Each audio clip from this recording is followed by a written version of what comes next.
My dear students, in this video, I'm going to discuss some points on the Stewart approach to acid-base gas analysis interpretation. We know that the acid-base balance is maintained by a host of factors, and the factors which are identified by the traditional method of ABG interpretation, that is the Henderson-Hasselbalch equation, is based upon the carbonic acid bicarbonate buffer and the hydrogen ion concentration that maintains the pH. There are other approaches, the Copenhagen approach, where the base axis is the determining factor. That is the Sigurd-Andersen approach.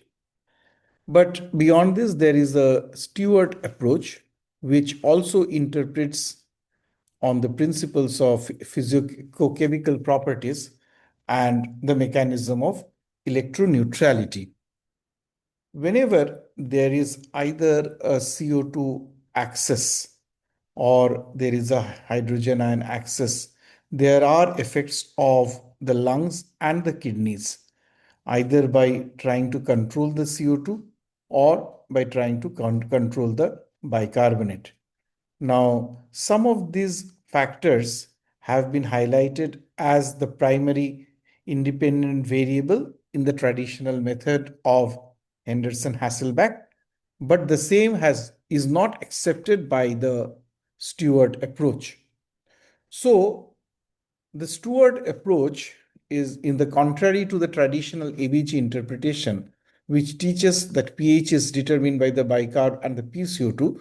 Stewart demonstrated that this is incomplete. Bicarbonate is not an independent driver, only a dependent result of other forces. Which is to say that for CO2, there is no difference.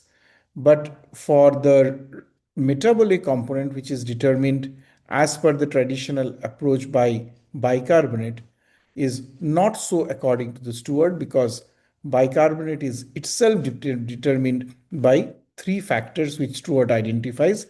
And these three factors include PCO2, or the total carbon dioxide, which roughly corresponds to PCO2 and also includes carbonic acid and bicarbonate, the strong ion difference, and the total weak acids in the plasma, which is designated or which is commonly demarcated as A tot.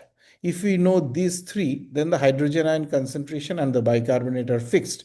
We cannot change hydrogen ion without altering one of these three.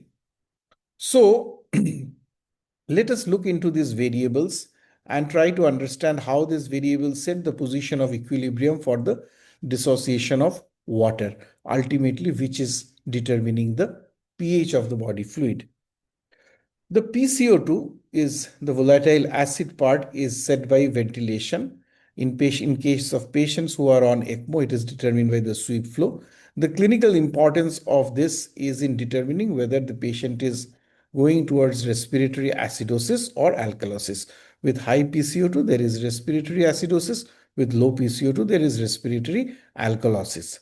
The strong ion difference is the electrical difference between fully dissociated ions.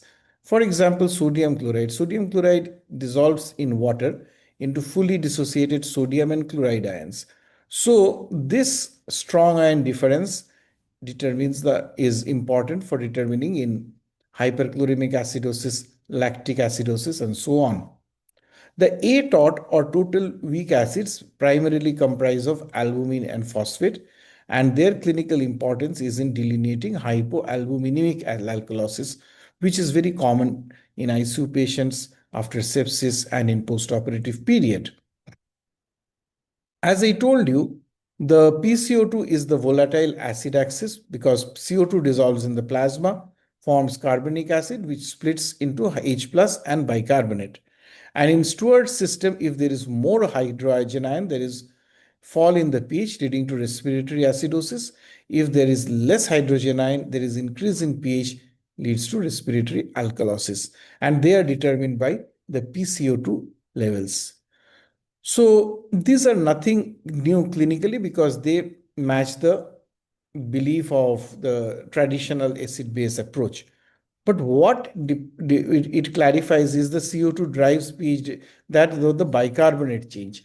Bicarbonate change, according to Stewart, is secondary, and the respiratory system controls pH independently of the metabolic components.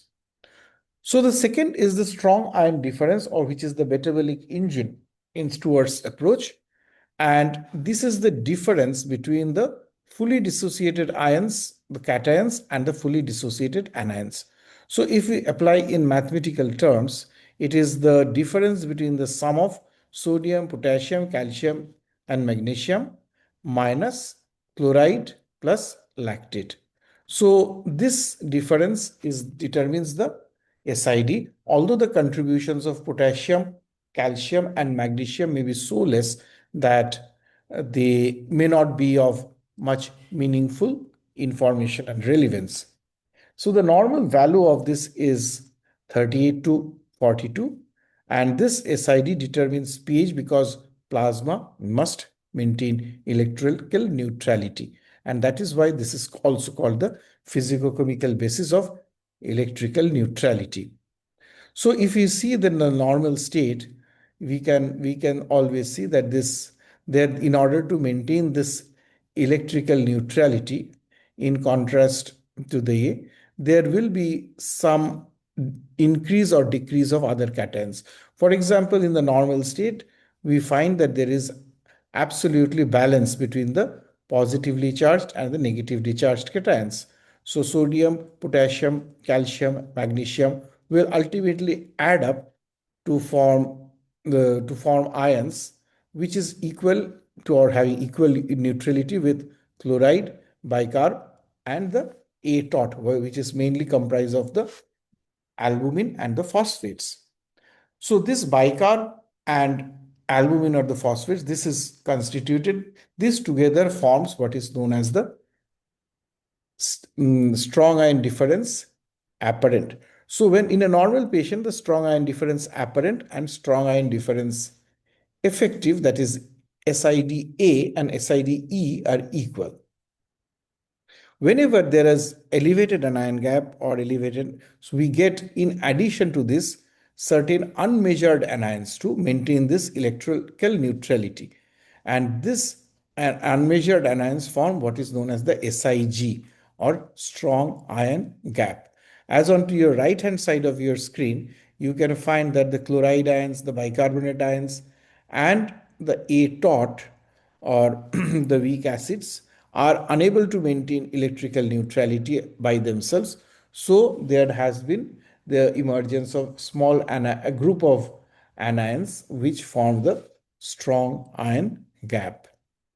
So if the strong ion difference is reduced, or more anions or fewer cations are there, that is which causes the strong ion difference to fall, then the electroneutrality demands rise in the bicarbonates. So it leads to metabolic acidosis. If the SID is high, either because of less chloride or strong anions or more strong cations, then H plus is consumed. So this leads to metabolic alkalosis. And this is the reason when with infusion of saline, there will be, with which has a chloride of 154, there is a fall in the SID. So that fall leads to acidosis. With vomiting or the action of diuretics with chloride loss, there will be increase in SID. So there will be alkalosis. Lactate or ketone accumulation will again produce a fall in the SID. So there will be acidosis. So likewise, every situation where the SID changes, there will be its influence on the metabolic acidosis or alkalosis. So Stewart reframes metabolic acid base as strong ion physiology and not on bicarbonates. The third component is the total weak acids, which is called A tot, and this is the buffering axis. So weak acids dissociate partially, releasing hydrogen ion only according to the dissociation constant and albumin concentration. So it is mainly 75% of it is because of the effect of albumin, 20% is effect of phosphate. Other minor trace effects can be there because of other unmeasured anions. So when there is a rise in the weak acids of either due to increase in albumin or increase in phosphate, then there will be increase in hydrogen ion leading to metabolic acidosis. When there is a fall in the weak acids, either because of hypoalbuminemia or hypophosphatemia, there will be a fall in the hydrogen ion leading to metabolic alkalosis.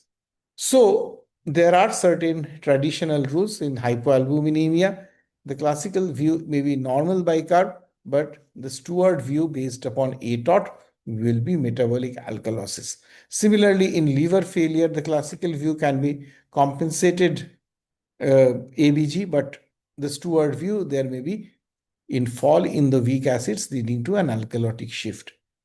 In tumor lysis syndrome or renal failure, there can be anion gap acidosis with increased phosphate, and according to Stewart, this increased phosphate increases the acid load. So if we look into the variables and to whether they are independent or dependent, all PCO2, SID, and ATOT are independent, and bicarbonate is the only dependent on these three. So PCO2 drives disorders of respiratory problems leading to either CO2 retention or increased CO2 clearance. SID is the driving disorder is into strong ion balance, leads to sodium chloride or lactate or in keto acids. ATOT is independent and it drives forward weak acid balance and leads to albumin phosphate related disorders. Bicarbonate is not an independent variable and it follows any or all of these three, and it is not causal with the effects.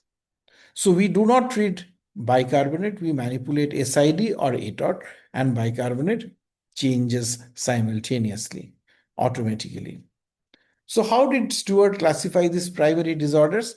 Using these variables, a strong ion approach recognizes six primary differences. One is respiratory acidosis and respiratory alkalosis, 1 and 2. These are almost same, the way they are approached in the traditional acid-base interpretation approach. But strong ion acidosis is because of a fall in SID. Strong ion alkalosis is because of a rise in SID. Likewise, weak acid alkalosis and weak acidosis can be also resultant from either an increase or decrease of ATOT. So CO2 is an equal partner with SID and ATOT. Its role as the respiratory component is unchanged, but it is now clearly separated from the metabolic components of SID and ATOT.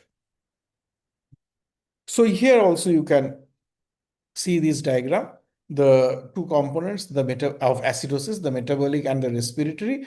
Respiratory is driven by the PCO2. Metabolic can be defined either in terms of SID or in the presence of non-volatile weak acids. In SID, it is a fall in SID. For non-volatile weak acids, it is a increase in the non-volatile acids. So non-volatile acids by albumin and phosphate will increase, and with fall in the SID, there will be an imbalance of strong anions leading to increase in chloride. So along with there are, of course, unidentified anions, and that will lead, and together they will produce the clinical picture. And whether it is acidosis or alkalosis, the direction in which the molecules are driven, which has been shown in this slide, will fall into part. So there is nothing much difficult physiological basis into this.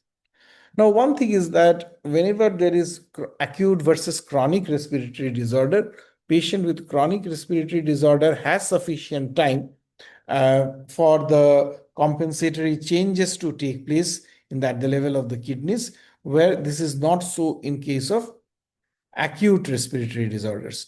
So as per Stewart, in chronic respiratory acidosis, the primary driver is the increase in PCO2, and the secondary metabolic response is an increase in the SID, that is renal adjustment. Likewise, for chronic respiratory alkalosis, that is PCO2 is reduced with kidneys losing some cations or retaining chloride, etc. So the clinical applications where Stewart add value includes hyperchloremic metabolic acidosis, hypoalbumic alkalosis, patients on fluids, CRRT, ECMO, etc. and when we want to know the actual amount of unmeasured anions. So PCO2, we all know it is increase in PCO2 causes respiratory acidosis. A decrease in PCO2 causes increase in respiratory alkalosis. The clinical relevance of this would be applied for ventilator management, for brain protection in cerebral flow, because cerebral flow, the vasoconstriction effect is determined by, by PCO2, and also in primary hypercapnia in ARDS, where the PCO2 has the role. Strong ion difference, I have already explained. A low strong ion difference increases electroneutrality demand, so water dissociates, more hydrogen ion generated, and there is acidosis. A high SID reduces H plus to maintain neutrality, so there is alkalosis.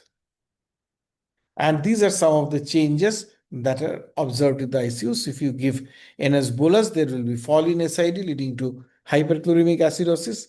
If the lactate rises, then also the SID falls and that produces lactic acidosis. Diuretic increases SID, so there is alkalosis. Massive transfusion with citrate reduces SID and produces citrate acidosis. ATOT or total weak acids consists of albumin, phosphate, and minor proteins. Weak acids are partially dissociated and pH dependent, and normal ATOT is roughly around 18 milliequivalents per liter. So we can see. So what is the effect on pH? Whenever there is a fall in albumin, as I told, the weak acid decreases. So there is tendency towards metabolic alkalosis. Either when the albumin or phosphate increases, there is increase in the weak acids, followed by increase in hydrogen ions, leading to metabolic acidosis. So putting it all together, if we look into the patient, the respiratory, the PCO2 challenge can help to identify respiratory disorders with respiratory acidosis and alkalosis. Metabolic component has a variable of SID change, that is the strong ion difference change, and the disorder sodium chloride lactate dependent acidosis or alkalosis supervenes. And lastly, the protein buffering, that is the ATOT change. This can also be, they are also driven, the drive disorders, that is the albumin phosphate. So all metabolic acid-based disorders are ultimately explained by changes in the SID or ATOT, not bicarbonate by itself directly.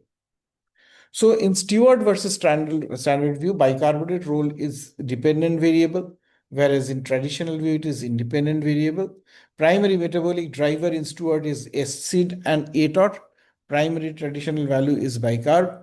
Handles albumin, Stewart approach, yes. No with traditional, and explains saline acidosis always by the Stewart approach, sometimes by the traditional approach. So with this, the background, we will discuss a few cases. Like case one is a septic shock patient with hyperchloremic metabolic acidosis. pH is 7.22, PCO2 is 35, bicarb is 14, sodium 140, potassium 4, chloride 118, lactate 2. Albumin is 3 grams per deciliter. So if we go for stepwise calculation of Stewart analysis, first we calculate the SID. SID, we find the difference between the sodium plus potassium plus minus chloride plus lactate. So that gives 24 SID. 24 is low, as normal is from 38 to 42. Next, we go look into the weak acids, that is low albumin leads to metabolic alkalosis tendency, whereas with lactate influence, lactate of 2 leads to mild effects. Again, I go that the final Stewart diagnosis will be that primary metabolic acidosis due to fall in the SID or hyperchloremia from saline resuscitation. And there is also a mild compensatory alkalosis from hypoalbuminemia, as you can see. So in these patients, the management, the problem is hyperchloremic acidosis and also support perfusion. So intervention is switched from normal saline to balanced crystalloids, and also we have to treat shock. So the lesson is that Stewart detects NS-induced hyperchloremia earlier than the Henderson-Hasselbalch. Second case, high lactate metabolism acidosis in shock. The ABG shows a pH of 7.1, PCO2 of 2.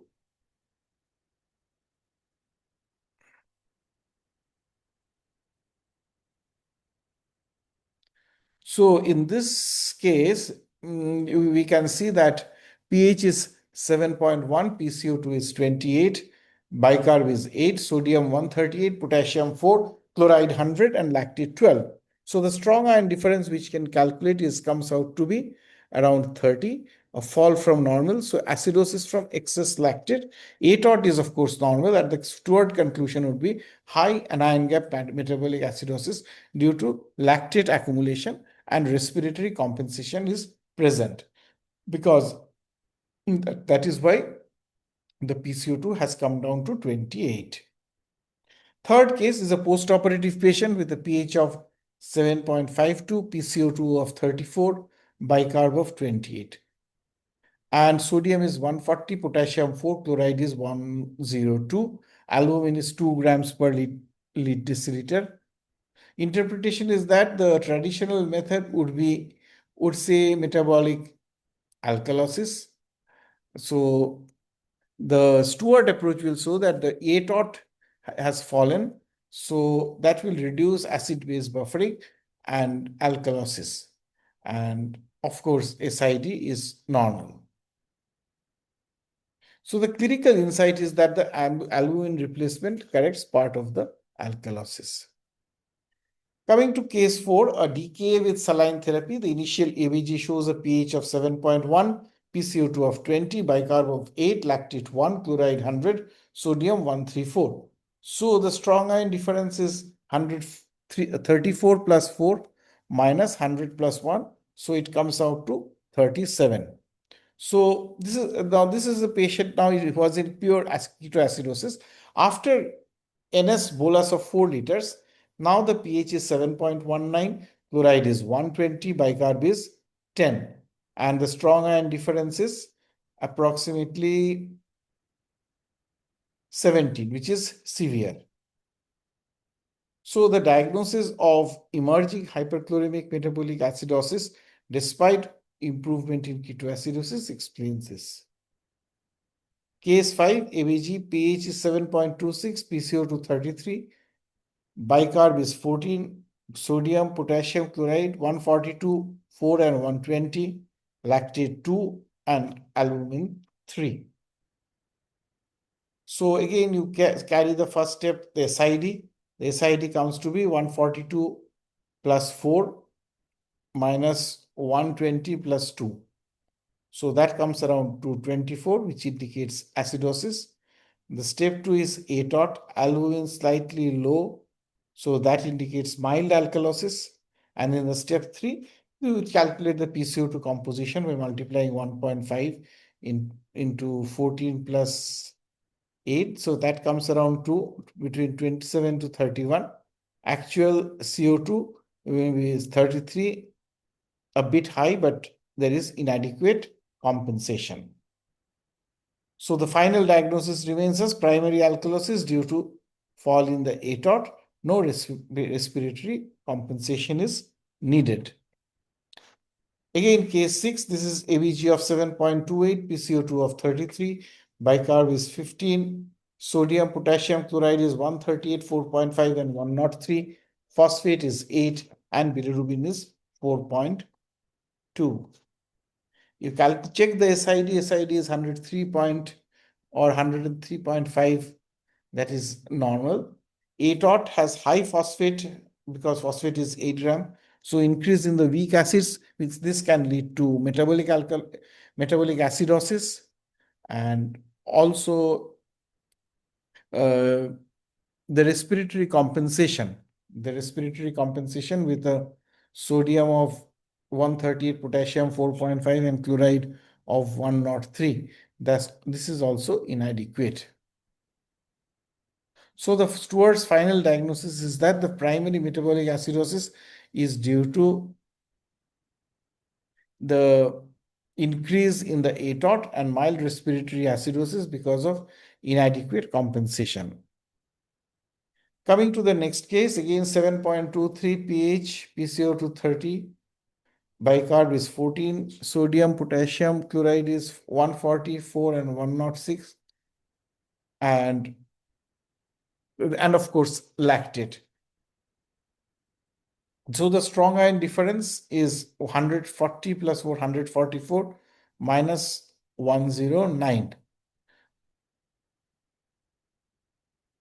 So it comes to around 35. ATOT here is normal, and PCO2 compensation is also same. That is, expected PCO2 is around 31, but the actual is 30 as appropriate. So the final diagnosis is primary metabolic diseases due to either a diminution of SID, either because of citrate or hypercalcemic hyperlactatemia, and number two is appropriate respiratory compensation is present. Coming to case 8, patient is on CRRT with citrate anticoagulation on metabolic alkalosis. The clinical context shows citrate chelates calcium and is metabolized to bicarb. Renal clearance is impaired, leading to citrus retention also. And ABG, if you look, you find 7.53, PCO2 is 42, bicarb is 34, sodium potassium chloride is 138, 4 and 99, lactate is 1.2. So you calculate via Stewart view, it is SID shows alkalosis. Citrate behaves like lactate. Once metabolized, it generates bicarbonate. So normal PCO2 because there is no respiratory involvement. So treatment in such patients would be to reduce the citrate dose, increase dialysate flow rate to clear the citrate, and monitor ionized calcium. Again, this is a CRRT plus high chloride replacement on ABG. pH is 7.3, PCO2 29, bicarb is 15, sodium, potassium, and chloride 144 and 115 respectively. Albumin is 2.7 and lactate is 1. So Stewart interpretation says that SID is 28. However, albumin is low, so alkalosis can moderate that acidosis. And the respiratory compensation expected PCO2 is equal to 21 plus minus 2, and actual is 29 respiratory. It's 29, so there is respiratory acidosis. So final diagnosis is metabolic acidosis due to a decrease in SID, minimizing alkalinizing effect from low to and also there is mild alkalinizing effect from the low ATOT, and there are also superimposed respiratory acidosis. Coming to the next question, a post-cardiac surgery patient on VE ECMO CRRT is also be continuing. Patient requires the CRRT is done using citrate. So ABG-wise pH is 7.41, PCO2 33, bicarb 20, lactate 4, citrate is also used, albumin is 2.4. Now again, Stewart deconstruction, you check SID minus the negative ions, which comes to around 36.2. So there are certain competing influences that we need to be careful about, like increasing in lactate will lead to fall in SID, produce acidosis. Citrate metabolism will increase SID and lead to alkalosis, and fall in albumin will lead to a decrease in the ATOT and finally leading to alkalosis. So the final interpretation is a mixed metabolic picture where lactic acidosis, versus citrate alkalosis can coexist, and hypoalbuminemia pushes the alkalosis. So respiratory alkalosis keeps pH normal is a dangerously false reassurance. So coming to some of the appraisals and limitations, although this is very good and it is more accurate, but the complexity and usability is a bit challenging, mm, because full Stewart equations are mathematically intensive, and we doctors cannot always take the keep it make it so simple, because we use formulas and keep them doing. They rely on simplified or surrogate formulas, whereas this is much more complex. Water dissociation concept was Stewart's explanation that water dissociates to satisfy electrolyte neutrality when SID changes. This is viewed by some authors as more conceptual than experimentally proven chemistry. Third cause is not clearly superior for all common disorders. For simple cases like straightforward hyperchloremic metabolic acidosis due to saline, both traditional and Stewart methods can recognize the disturbance. Stewart may be more explanatory but not for more diagnostic. So, and last but not fourth is that the outcome of overall benefit is lacking. So my take-home message would be that Stewart's model is a consistent physicochemical description of acid-base balance, which explains the influence of strong ions and weak acids. It helps dissect complex or mixed metabolic disorders, especially in ICU settings with large changes in chloride, albumin, lactate, and unmeasured anions. There is no solid evidence yet that using Stewart's instead of traditional ABG analysis improves outcomes, but it is recommended all over that a hybrid approach towards the use of traditional Henderson Hasselbalch for speed and familiarity, and add Stewart derived analysis like SID, ATOT, and SIG when dealing with severe or unexplained acidosis alkalosis, multiple simultaneously insults like fluid sepsis, CRRT, or ECMO, and situations where albumin and chloride are heavily deranged. Thank you very much.